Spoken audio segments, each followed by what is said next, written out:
Hey, welcome back. This is Mr. Market. Thank you so much for joining me. Happy New Year. I hope you had a good 2023.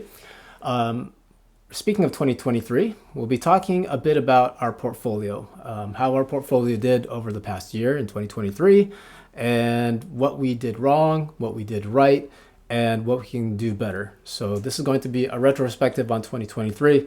Plus, we'll also talk about the outlook for 2024. Every single year in January, all these experts like to give their opinions for what they expect the market to go do. And so I'll give my 2 cents based on the data that we have. So we have some kind of roadmap for what to expect this coming year. So in 2023, we earned 22.42%. As a reminder, our goal from the very beginning is to earn 20% per year. So at least we did meet that objective. But the market was stronger.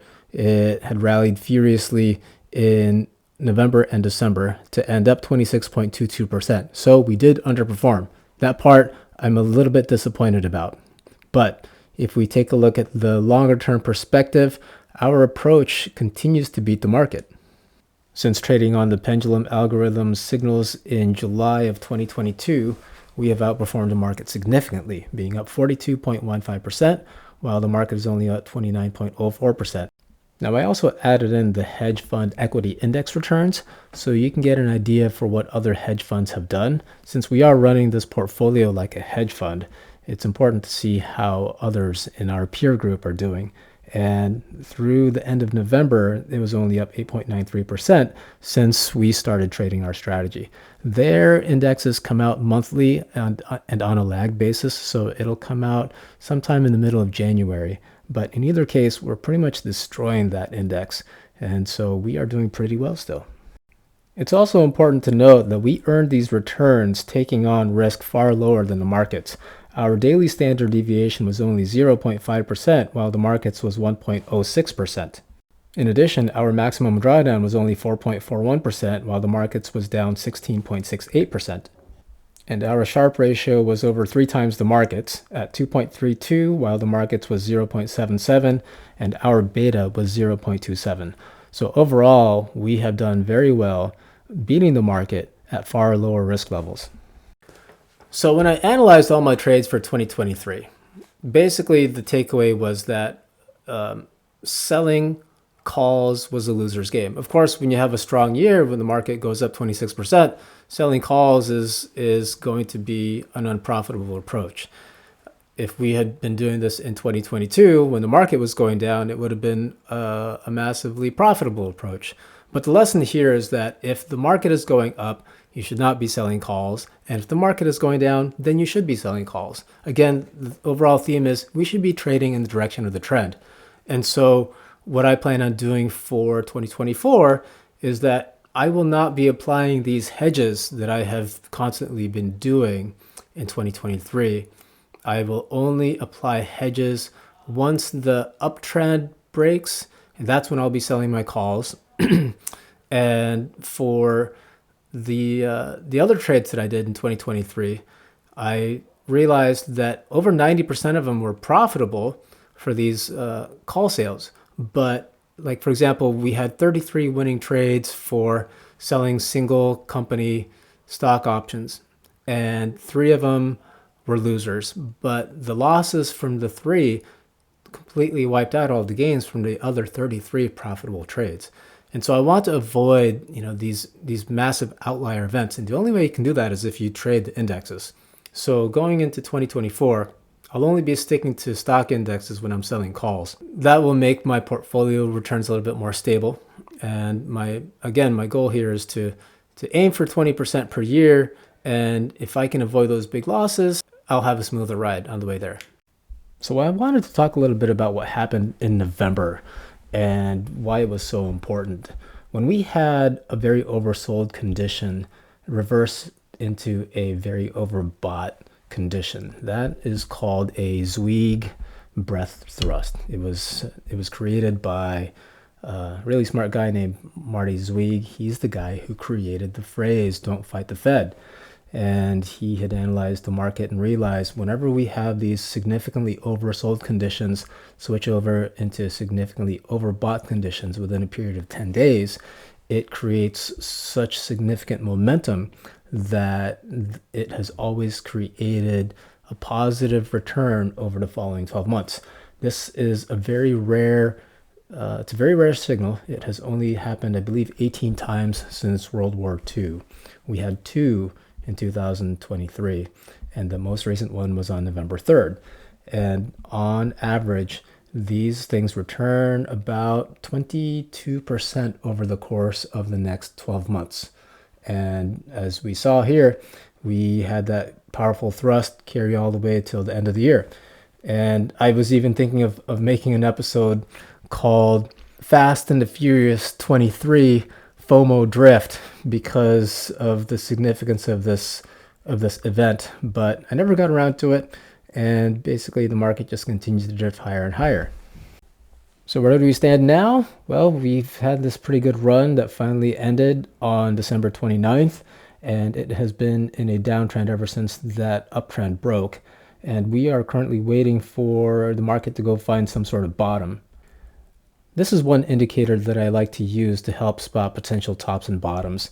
This is an indicator that tracks the percentage of the S&P 500 that is above its 50-day moving average. And when it falls below 50, typically that's when the markets find short-term bottoms. And shortly after it crosses above 420, that's when we typically find some short-term market tops. And as you can see here, we went straight from that 50 level all the way above the 420 level, which gives me some more caution here. Historically, when we've had these moves up above the 420 mark, as soon as it starts to roll over, the market tends to have a pretty rough time. So I'm trying to be patient with where the bottom is. And as a rule, we don't know how far it's going to go. We just need to keep watching and waiting until it crosses its downtrend line. For now, I'm currently short some puts on SPY that expire next Friday with a strike price of 460 and 458, right where that support line is. And I also sold some calls at a strike price of 478 to hedge. So let's talk about the outlook for 2024. When it comes to this coming year, the big question is, are we going to have a soft landing or are we going to fall into recession? If you look at the data, you can get pretty much any type of supporting evidence for one camp or another. You can really just torture the data to make any thesis that you want. And the hard part about it is that we don't know which it's going to be. If we have a recession, this data from Goldman Sachs shows that once the Fed starts to cut interest rates, and if we have a recession, the market can typically fall up to 15%. And if we don't have a recession, the market can go up about 10%. And if you take this other research piece from another investment house, it shows that if you have a soft landing, the market can typically rise about 15%, whereas if we have a recession, the market can fall about 5%. So in this case, we still have another binary event. And since we have an election coming up, historically, the markets tend to go up about 8%. So if history is any guide, that is one potential outcome.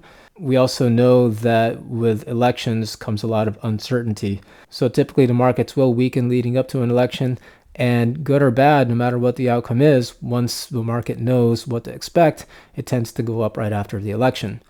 And interestingly, on election years, the market tends to have a rough time for the first 3 months. And so far, we are kind of following in that path.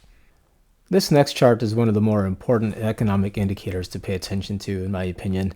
This one shows the leading economic indicators split between the sentiment indicators and the hard economic numbers. You know, the sentiment indicators are like the business expectations, consumer confidence, things like that. Those are very negative. And, you know, when you've had a sugar rush, like, you know, a couple years ago when we had all that stimulus, having that stimulus taken away on top of all that inflation can make a person feel pretty rotten. And even though things are still positive, you know, we're still creating over 200,000 jobs per month on average.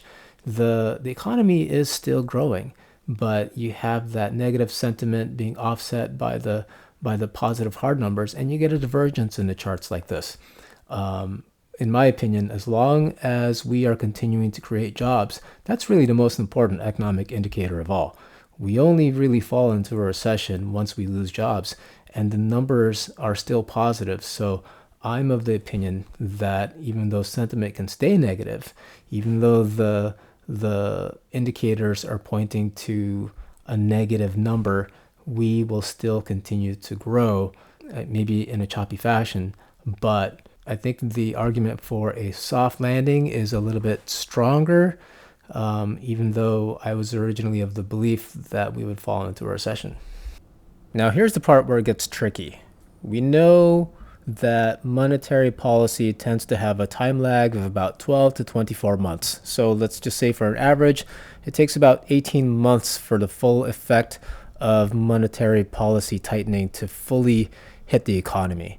Now, the peak of our interest rates came on August 2023. 18 months from that stands at about February of 2025.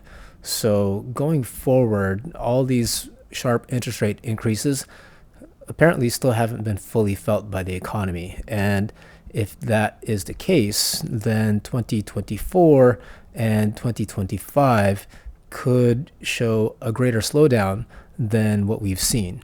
And basically what we're trying to go do now from a monetary standpoint is we're playing a game of economic shuffleboard where you need to push that puck right to the very edge without having it fall over. Now, can we actually do that? I don't know. The economic numbers are softening but holding steady, but it could take just a small push to tip things over. I know the inverted yield curve is still screaming for a recession, and that has never failed to predict one. One interesting thing about the yield curve inversion is that when the recession happens, it happens typically after the yield curve uninverts. So as it steepens back up above that zero level, that's the part that I'm really worried about. The interesting thing is that every single time that we go into this soft landing scenario, a lot of the economists will claim we hit a soft landing typically right before we actually fall into a recession.